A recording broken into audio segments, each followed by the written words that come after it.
Nagarjuna, Dhanush lead roles లో శేఖర్ కమల రూపొందిస్తున్న చిత్రం Kubera. Rashmika heroine గా నటిస్తుండగా బాలీవుడ్ నటుడు జిమ్ సాబ్ కీలక పాత్ర పోషిస్తున్నారు. సునీల్ నారాయణ్, పుష్కర్ రామ్మోహన్ రావు కలిసి నిర్మిస్తున్నారు.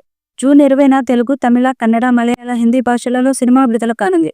ఇప్పటికే ప్రమోషన్స్ స్టార్ట్ చేసిన మేకర్స్ ఆదివారం టీజర్ ను రిలీజ్ చేశారు. ప్లాన్స్ ఆఫ్ కుబేరా పేరుతో రిలీజ్ చేసిన ఈ వీడియోలో డబ్బు, భావోద్వేగం, విలువలు అనే కాన్సెప్ట్ తో ధనుష్, నాగార్జున, జిమ్ సాబ్, రష్మిక పాత్రలను చూపిస్తూ సినిమాపై ఆసక్తిని పెంచారు. ఇందులో ధనుష్ డిఫరెంట్ గెటప్స్ లో కనిపిస్తుండగా సమస్యల్లో ఇరుక్కున్న ప్రభుత్వ అధికారిగా నాగార్జున క్యారెక్టర్ ను చూపించారు. రష్మిక మందన, జిమ్ సాబ్ల పాత్రలు ఆకట్టుకున్నాయి. నాది నాది నాది నాది నాదే ఈ లోకమంతా, కన్ను నాది కాంతి నాది, ఏరుకున్న కలలు నావి, మాట నాది పాట నాది, బాట పక్క చోటు నాది, బాధ నాది పరువు నాది, బతుకు పొరకే బతుకు నాది అంటూ సాగిన పాటకు దేవిశ్రీ ప్రసాద్ ఇచ్చిన మ్యూజిక్ హైలైట్ గా నిలిచింది. నందకిషోర్ రచించిన ఈ పాటను ధనుష్, హేమచంద్ర వేదాల కలిసి పాడిన తీరు ఇంప్రెస్ చేసింది. ఇప్పటి వరకు sensible movie maker అనిపించుకున్న Sekhar Kammula Kubera మూవీని మాత్రం వేరే లెవెల్లో తీస్తున్నాడు.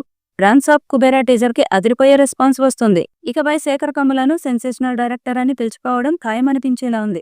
టీజర్ ఎంత హైలైట్ గా ఉందో అంతకు మించి దేవిశ్రీ ప్రసాద్ నేపథ్య సంగీతం కనిపిస్తుంది. ఉప్పు పాత్రను పరిచయం చేస్తూ సాగిన డైలాగ్స్ చూస్తే శేఖర్ ఈ మూవీతో ఓ పెద్ద సంచలనాన్ని సృష్టించబోతున్నాడని అర్థమవుతుంది. సామాజిక సమస్యల నేపథ్యంలో కథనం ఉండబోతుందని తెలుస్తుంది. నాది నాది నాది నాదే ఈ లోకమంతా, నేల నాది గింజ నాది, పూట వేసే జైలు నాది, గాలి నాది గనులు నావి, భూగర్భపు సిరులు నావి, కోట నాది కొలువు నాది, కోరుకున్నదల్లా నాది నాదే ఈ లోకమంతా అంటూ మూవీలో నెగిటివ్ షేడ్ లో కనిపిస్తున్న జిమ్ సాబ్ డైలాగ్ తో ప్రారంభమైన ప్రతి డైలాగ్ కు రిఫ్లెక్ట్ అయ్యే కంటెంట్ అద్భుతమైన ఫ్రేమింగ్ లో నాగార్జునను పరిచయం చేస్తూ చూపిస్తూ సాగుతుంది. ఆ తర్వాత ధనుష్ డైలాగ్ నాది నాది నాది నాదే ఈ లోకమంతా, కన్ను నాది కాంతి నాది, ఏరుకున్న కలలు నాది, ఆట నాది పాట నాది, బాట పక్క చోటు నాది, బాధ నాది బరువు నాది, బతుకు పొరకే బతుకు నాది, నాది నాది నాదే ఈ లోకమంతా అంటూ సాగుతుంది. ఈ డైలాగ్స్ తో పాటుగా వచ్చిన ప్రతి ఫ్రేమ్ ఎక్స్ట్రాడినరీ అని చెప్పాలి. హీరో ఎంట్రీ ఇలా, సీనియర్ కాబట్టి నాగార్జున ఎంట్రీ అలా, నేషనల్ క్రష్ కాబట్టి రష్మికను ఇలా పరిచయం చేయాలి అంటూ రెగ్యులర్ కమర్షియల్ లెక్కలు మచ్చికు కూడా కనిపించకుండా ప్రతి ఫ్రేమ్ తో మెస్మరైజ్ చేశాడు శేఖర్ కమల.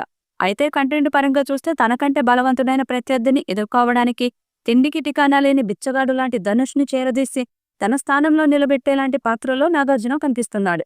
వీటికి అలవాటు పడలేక, దరిద్రాన్ని వదులుకోలేక తంటాలు పడేలాంటి పాత్రలో ధనుష్ కనిపిస్తున్నాడు. రష్మిక పాత్ర మాత్రం కాస్త సీక్రెట్ గా కనిపిస్తుంది. మొత్తంగా లేట్ అయిన ఈ మూవీతో శేఖర్ కమల అనేక సంచలనాలు సృష్టించబోతున్నాడు అనేలా ఉంది టీజర్. జూన్ 20న విడుదల కాబోతున్న ఈ చిత్రాన్ని శేఖర్ కమల, సునీల్ నారాయణ్, పుష్కర్ రామ్మోహన్ రావు నిర్మిస్తున్నారు. పాన్ ఇండియా స్థాయిలో అన్ని భాషల్లో విడుదల చేయబోతున్నారు. మరి ఈ చిత్రం ఎలాంటి రికార్డ్స్ క్రియేట్ చేస్తుందో చూడాలి. ఈ వీడియోపై మీ అభిప్రాయాన్ని కామెంట్ బాక్స్ లో తెలియజేయండి. ఈ వీడియో మీకు నచ్చితే లైక్ చేయండి, షేర్ చేయండి, కామెంట్ చేయండి. మరిన్ని అప్డేట్స్ కోసం మన ఛానల్ ని సబ్స్క్రైబ్ చేయండి. అలాగే పక్కనే ఉన్న గంట సింబల్ని గట్టిగా కొట్టండి.